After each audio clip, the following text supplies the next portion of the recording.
네, 어느덧 우리는 2025년 마지막 12월을 보내고 있습니다. 이제 성탄절도 며칠 남겨두지 않고 있는데요. 우리가 성탄절, 크리스마스 이 단어만 들어도 이 단어 자체가 주는 설레이는 마음과 그런 어떤 왠지 모를 기쁜 마음이 우리 마음에 피어나곤 하죠. 그래서 우리가 성탄절을 기다리고 또 성탄절이 되면 우리가 옆 사람에게 이렇게 인사하곤 하는데 어떻게 하나요? 어떻게 인사합니까? 우리 다 함께 한번 외쳐보겠습니다. 메리 크리스마스. 이렇게 인사합니다. 우리가 그 기쁜 마음을 담아서 이렇게 인사하는데 이 메리 크리스마스라는 이 인사 안에는 즐거운 성탄 되세요, 기쁜 성탄 되세요 라는 뜻을 가지고 있습니다. 그러면 우리에게 한 가지 질문이 생기죠. 성탄, 거룩한 분의 탄생, 예수님께서 이 땅에 오심이 우리에게 왜 기쁜 소식이 되는 것일까? 성탄이 왜 우리에게 기쁜 소식이기에 메리 크리스마스 외치고 우린 성탄을 기다리며 기뻐하고 기대하는 마음을 가지게 될까, 그런 생각이 듭니다. 오늘 말씀을 통해서 왜 예수님께서 오심이 우리에게 기쁜 이유가 되는지 함께 살펴보려고 합니다. 왜 예수님께서 오심이 우리에게 기쁜 이유가 됩니까? 첫째로 예수님께서 우리의 구원자로 오셨기 때문입니다. 오늘 말씀 21절 다시 한번 읽겠습니다. 아들을 낳으리니 이름을 예수라 하라. 이는 그가 자기 백성을 그들의 죄에서 구원할 자이심이라 하니라. 아멘. 마리아가 뱃속에 예수님을 성령으로 잉태했다는 소식이 요셉에게 들렸습니다. 근데 요셉에게는 기쁜 마음보다는 그 순간 두려운 마음이 더 많았죠. 왜냐하면 아직 요셉이 마리아와 결혼한 사이가 아니었기 때문입니다. 그래서 요셉은 조용히 마리아를 떠나려고 했죠. 그런데 그 순간 하나님의 사자가 요셉을 찾아와서 이 모든 일이 어떻게 된 것인지 설명하시고, 그리고 앞으로 나게 될 그 아기의 이름까지 정해주는데 바로 그 이름이 예수입니다. 이 예수라는 이름 안에 우리 예수님께서 왜 이 땅에 오셨는지 그 이유가 들어있고, 우리가 왜 예수님께서 이 땅에 오심이 우리에게 왜 기쁨이 되는지도 이 예수라는 이름 안에 들어있습니다. 이 예수라는 이름은 구약 시대에 사용했던 히브리어로는 여호수아라는 말과 같은 말인데, 바로 여호와께서 구원하신다, 하나님이 구원하신다라는 그런 뜻을 가지고 있죠. 곧 본문 21절에서 하나님의 사자가 요셉에게 말했듯이 예수님은 자기 백성을 죄에서 구원할 자로 이 땅에 오셨습니다. 그래서 예수님께서 예수님께서 이 땅에 오심이 우리에게 정말 기쁜 소식이 되는 것이죠. 이곳에 모인 우리 모두에게는 예외 없이 죄가 있습니다. 그리고 그 죄의 문제는 우리 중 누구도 결코 스스로 해결할 수가 없습니다. 우리가 아무리 우리의 몸을 깨끗이 씻는다 해도, 우리가 죄를 없애기 위해 아무리 착한 일을 한다고 해도 그 죄를 해결할 수가 없죠.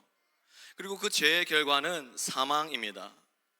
그러나 예수님께서 이 땅에 오셔서 십자가에서 우리를 대신하여 피 흘려 죽으심으로 말미암아 우리 죄의 그 값이 지불되고 우리는 그 은혜로 인해서 죄 사함 받게 되었습니다.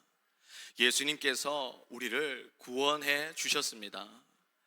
구원이라는 말은 위험이나 공경, 어떤 죽음에 빠진 상태에서 있던 어떤 사람을 건져내어 살린다라는 뜻을 갖고 있죠. 이는 곧 도저히 우리 스스로가 죄와 사망의 문제로부터 아무리 발버둥 친다 해도 벗어날 수 없는 상황 속에 있었는데, 그런 우리를 위해서 예수님께서 이 땅에 오셨음을 의미합니다.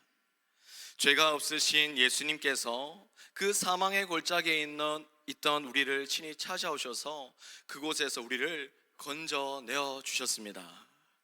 성탄절 다른 선물이나 다른 이유 때문이 아니라 하나님께서 우리에게 주신 가장 위대한 선물, 구원자 예수님으로 인해서 기뻐하는 모두가 되기를 소망합니다.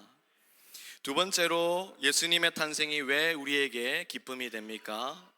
둘째로, 예수님께서 오셔서 하나님과 함께 살아갈 수 있게 되었기 때문입니다.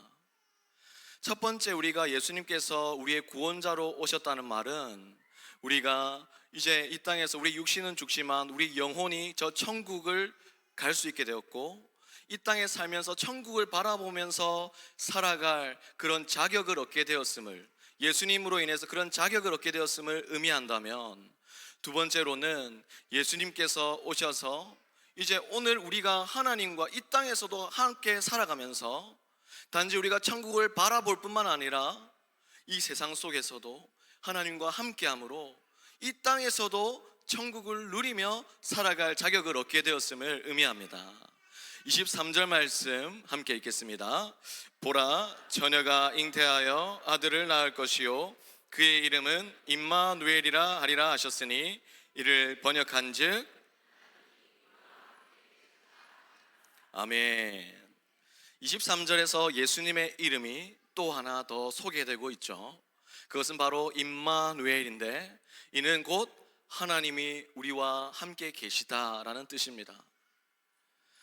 약 2000년 전 하나님이신 예수님께서 인간의 몸을 입고 이 땅에 오셔서 실제로 그 당시 사람들과 하나님께서 함께 하셨죠. 그런데 그뿐만 아니라 우리 예수님이 죽으시고 부활하신 이후 승천하시면서 약속하신 그 성령께서 우리에게 성령이 임함으로 오늘 우리도 그 하나님과 함께 살아갈 수 있는 자격을 얻게 된 것입니다. 그 약속하신 성령을 보내주심으로 하나님께서는 오늘도 우리와 함께하고 계십니다. 예수님의 오심으로 말미암아, 즉 우리는 예수님의 오심으로 말미암아 단지 하나님을 이 성경 속에서만 알고 제 멀리서만 아는 그런 사람들이 아니라 오늘 이 자리에서 하나님과 함께 살아가는 자들, 그 임마누엘의 은혜를 누리는 자들이 우리가 되었다는 사실이죠. 성탄절, 우리 구주 예수 그리스도께서 오심으로 매일을 하나님과 함께 살아갈 수 있음에 기뻐하는 모두가 되기를 소망합니다. 사랑하는 성도님 여러분, 말씀을 정리합니다. 예수님께서 이 땅에 오심으로 우리는 성탄절 단 하루만 은혜 가운데 살아가는 사람이 아니라 매일을 하나님과 함께, 매일을 은혜 가운데 살아가는 자가 되었습니다. 그래서 우리는 메리 크리스마스라는, 성탄절을 기억하며 메리 크리스마스라는 이름도 인사도 좋지만 이제 우리는 이렇게 고백할 수 있습니다. 매일 크리스마스라는 고백입니다. 단지 성탄절 하루만 그 은혜를 기억하는 것이 아니라 우리 1년 365일 나와 언제나 함께 하시는 하나님으로 인해서 매일을 크리스마스처럼 특별하고 소중하게 보내는 모든 분들이 되기를 소망합니다. 사랑하는 거제교회 성도님 여러분, 어쩌면 아직 우리가 이 땅에 살아가는 현실은 저 들판과 같고, 여전히 빈 들판과 같고 완성된 천국은 아닐지도 모르겠습니다. 때로는 우리가 살아가는 현실이 우리를 너무 옥죄고 너무나 힘들게 만들지도 모르겠습니다. 그러나 우리에게 분명한 한 가지 사실, 오늘 들었던 이 말씀을 기억하고 바로 그 시간 속에서도 하나님이 나와 함께 하신다. 그렇기 때문에 내가 있는 곳이 왕궁인지 내가 있는 곳이 들판인지가 중요한 게 아니라 내가 있는 그곳에 하나님께서 함께 하시면 바로 그곳이 천국임을 기억하고 매일을 크리스마스로, 매일을 특별하게, 매일을 그렇게 하나님 앞에서 감사하고 은혜를 누리며 살아가는 우리 모두가 되기를 소망합니다. 말씀을 마치면서 그런 우리의 간절한 믿음과 소망을 담아서 우리 한번 옆 사람을 바라보고 기쁨을 담아 매일 크리스마스라고 함께 고백하며 마치겠습니다. 매일 크리스마스.